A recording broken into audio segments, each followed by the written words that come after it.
अहमदाबाद से आपको बहुत सारी ट्रेन मिल जाएगी काशी की यात्रा के लिए, जिसका किराया करीबन 600 रुपये है।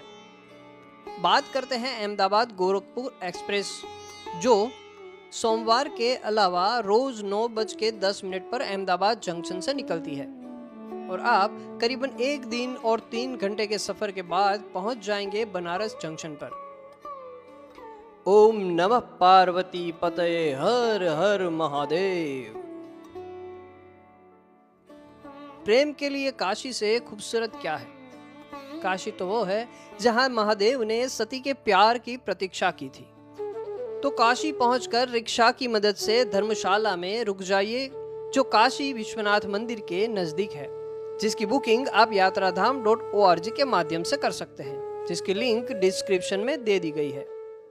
काशी जहां महादेव ने सिर्फ प्रेम किया ही नहीं बल्कि सिखाया भी, जहां संपूर्ण महादेव का नाम भी पार्वती के बिना अधूरा है। काशी में सिर्फ महादेव नहीं कहते हैं ओम नमः पार्वती पतये हर हर महादेव।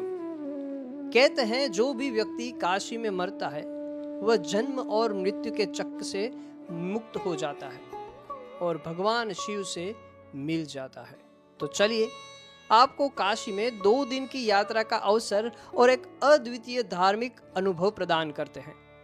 तो चलिए जाते हैं काशी विश्वनाथ मंदिर के दर्शन करने, जिसका स्थान 12 ज्योतिर्लिंग में से 7वां है।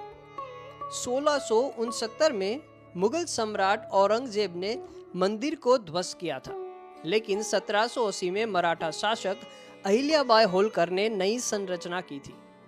2021 में मंदिर परिसर का पुनर्विकास हुआ और काशी विश्वनाथ धाम कॉरिडोर बनाया गया, जो गंगा नदी को मंदिर से जोड़ता है।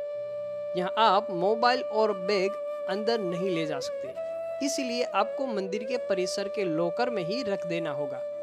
यहाँ दर्शन करने के बाद पास में ही आपको काशी अन्नपूर्णा भोजनालय में भोजन कर लेना है, जहाँ सभी भक्तजनों के लिए मुफ्त में भोजन की सुविधाएं उपलब्ध है। अब भोजन करने के बाद आप काल भैरव बाबा के दर्शन करें, जो पंचगंगा घाट के पास है। काल भैरव को कोतवाल या वाराणसी का संरक्षक देवता माना जाता है, जो शहर और उसके भक्तों की रक्षा करते हैं। फिर रिक्शा की मदद से सारनाथ स्तूप जाएं, जो वाराणसी से 13 किलोमीटर की दूरी पर है। यहाँ बौद्ध स्थल भगवान बुद्ध के पहले उपदेश के स्थल के रूप में महत्वपूर्ण है। यहाँ मूलगंध कुटी विहार और प्रसिद्ध सिंह शिखर वाला अशोक स्तंभ भी है, जो अब भारत का राष्ट्रीय प्रतीक है। फिर आप वाट थाई सारनाथ मंदिर भी देखने जा सकते हैं, जो थाई वास्तुशिल्प का पालन करता है और धार्मिक समारोह का केंद्र है। अब आप जाइए स्वरवेद महामंदिर धाम की मुलाकात लेने, जो यहाँ से करीबन 2 किलोमीटर की दूरी पर स्थित है। आध्यात्मिक नेता और संस्थापक परम पावन स्वामी सदानंद जी महाराज द्वारा आरंभित योग, ध्यान और सांस्कृतिक कार्यक्रमों का केंद्र, जिसकी वास्तुकला अद्वितीय है और जो साधकों के लिए आध्यात्मिक अनुभव की गहराई में मदद करता है। अब यहाँ थोड़ा समय बिताने के बाद वापस लौट जाइए वाराणसी के घाटों की ओर। वाराणसी का सबसे प्रचलित घाट मणिकर्णिका घाट।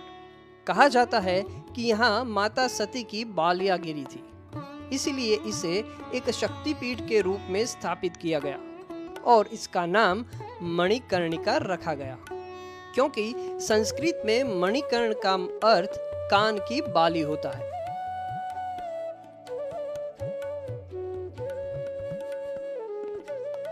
बनारस में मणिकर्णिका एक ऐसा घाट है जहां शवों का अंतिम संस्कार किया जाता है, जहां पर पूरे दिन और रात चिता की आग कभी नहीं बुझती। तो अब आप वापस जाइए काशी विश्वनाथ मंदिर के कॉरिडोर में लेजर लाइट शो का आनंद लेने, जहां रात को 15 मिनट के 3 लेजर लाइट शो होते हैं, 7, 8 और 9 बजे, जिसमें मंदिर से जुड़ी कहानियों का वर्णन किया जाता है। और अब यहाँ काशी अन्नपूर्णा भोजनालय में भोजन करके चले जाइए अपनी धर्मशाला में विश्राम करने। दूसरे दिन सुबह का नाश्ता करने आप जा सकते हैं वाराणसी के प्रख्यात बिना चाट भंडार और काशी चाट भंडार। यहाँ स्वादिष्ट नाश्ते का लुत्फ उठाने के बाद जाइए दशाश्वमेध घाट पर। इस घाट से जुड़ी दो किंवदंतियां हैं। एक के अनुसार ब्रह्मा जी ने इसे शिव जी के स्वागत के लिए बनाया था और दूसरे के अनुसार ब्रह्मा जी ने यहाँ 10 अश्वमेध यज्ञ किया था। घाट पर परम शांति का अनुभव करने के बाद जाइए इस्कॉन मंदिर और खो जाइए कृष्णमयी वातावरण में। तो कुछ देर बाद यहाँ श्री कृष्ण की भक्ति में खोने के बाद जाइए श्री सत्यनारायण तुलसी मानस मंदिर, जो पवित्र शहर वाराणसी में सबसे प्रसिद्ध मंदिरों में से एक है। प्राचीन हिंदू महाकाव्य रामचरितमानस मूल रूप से 16वीं शताब्दी में हिंदू कवि, संत, सुधारक और दार्शनिक गोस्वामी तुलसीदास जी द्वारा इस स्थान पर लिखा गया था। उन्होंने हिंदी भाषा की अवधी बोली में रामायण लिखी और अवधी संस्करण को रामचरितमानस कहा गया। और पास ही में जाइए त्रिदेव मंदिर।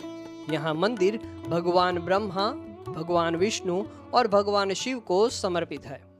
यह मंदिर पवित्र नदियों गंगा, यमुना और सरस्वती के संगम पर स्थित है। अब यहाँ से आप जाइए दुर्गा माता मंदिर में दर्शन करने। दर्शन करने के बाद भोजन के लिए आप जा सकते हैं पिज्जेरिया वाटिका कैफे, जो 80 घाट के पास स्थित है, जहाँ भारत का सबसे पहला पिज्जा बनाया गया था। यहाँ आप स्वादिष्ट पिज्जा का लुत्फ उठा सकते हैं। तो अब भोजन करने के बाद थोड़ी देर धर्मशाला में विश्राम कर लीजिए। शाम को रिक्शा की मदद से निकल जाइए संकट मोचन हनुमान जी मंदिर के दर्शन करने। इसकी स्थापना तुलसीदास जी द्वारा कराई गई थी।